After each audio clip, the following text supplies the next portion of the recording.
Bell අඩියන් නර අඩියන් මේ අඩියන් නෙමේ මේ ලංකාවේ ඔරිජිනල් අවුරුදු 30කට විතර එහායින් දැකලා හොයාගත්ත චූටි කාලේ බසෙන් ගිහලා හොයාගත්ත කුකුල්ලු ඉන්නේ මේ කුකුල්ලාරේ මල්ලි මට අයිති එකක් අංකල් කොලත් නෑ නෑ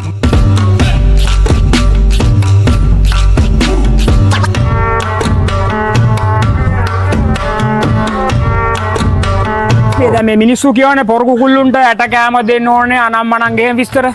ඒවා නිකන් බොරු කතා. මල්ලි සාමාන්‍යයෙන් ඉතින් මේ වගේ කුකුල් පැටියෙක් සාමාන්‍යයෙන් වික්කොත් රුපියල් 1000ක්. මේ ඇසිල් කියන්නේ මල්ලි ඔය එක එකනා නන්දාගත්තට රේස් ඇසිල් කියයි ඉන්දියන් ඇසිල් කියයි අර ඇසිල් කියයි මේ කඩේ කෑම නිතරම කන්ටිනියු දීගෙන ගියොත් එහෙම දිගටම දෙන්න එකත් චුට්ටක් අවදානම්. දුප්පත් ඕන මනුස්සයෙක් හදන්න පුළුවන් දෙයක් මේක. ඉතෝ ඔයාගෙන් පැටියෙක් ගන්න ඕන කියලා. ඔව් මල්ලි ෆෝන් නම්බරේ ලබා දෙමුනේ. ඔව් හරි. ඒගොල්ලෝ කියනවා මට ඉඩ නැහැ කුකුළු හදන්න. මගේ ප්‍රොජෙක්ට් 10ක් විතර තියෙන්නේ. දැන් මල්ලිවට පේනවනේ. එයාට ආසාවක් තියෙනවා නම් ප්‍රොජෙක්ට් 3 කාලයක මේ කුකුළු කිකිලි හදන්න පුළුවන්. හදන්න පුළුවන්.